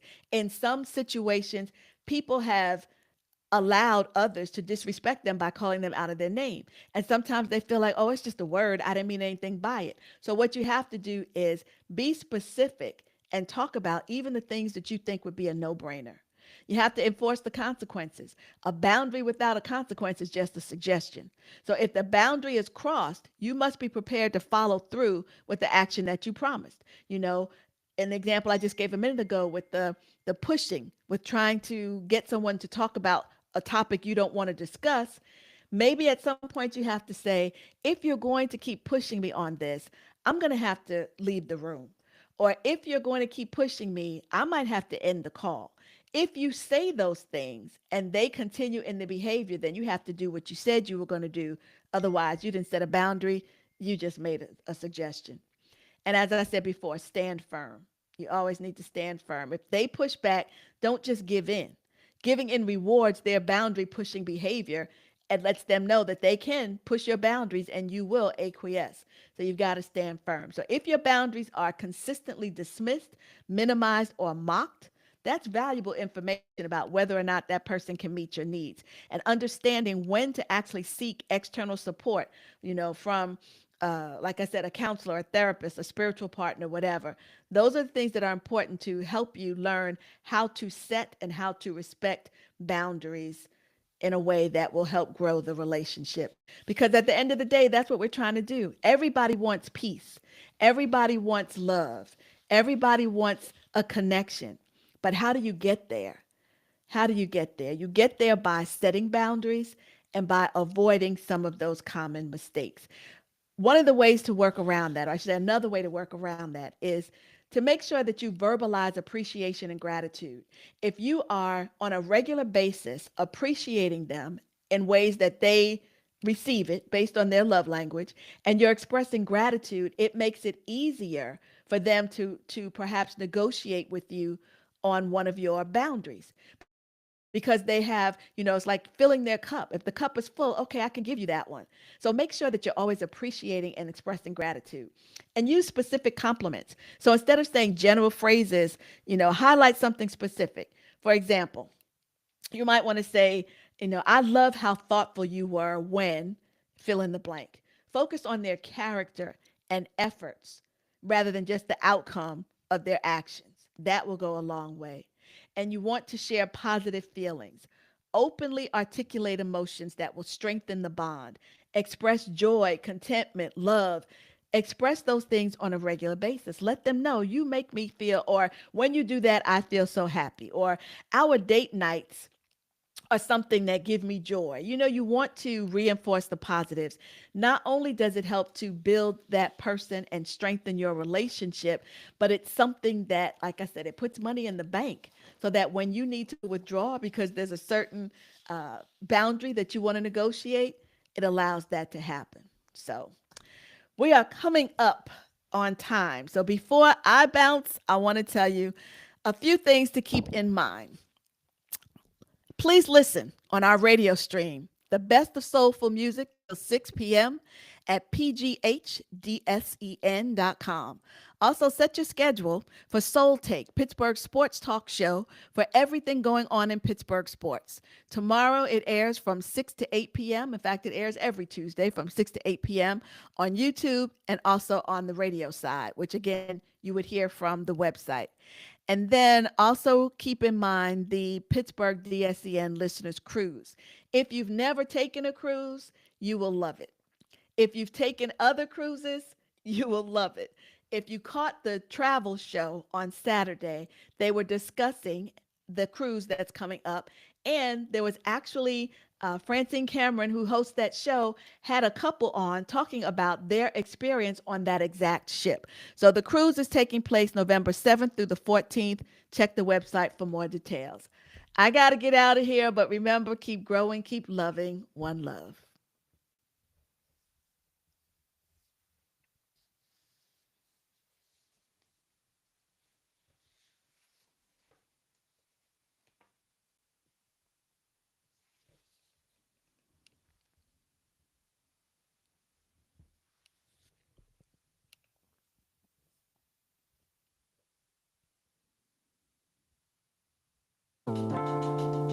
You've been listening to Relationship Conversations with Dr. Linda Bing. Continue to listen to Pittsburgh's DSEN. We're on 24/7. See our radio schedule for programming details, and please remember to subscribe to receive updated information.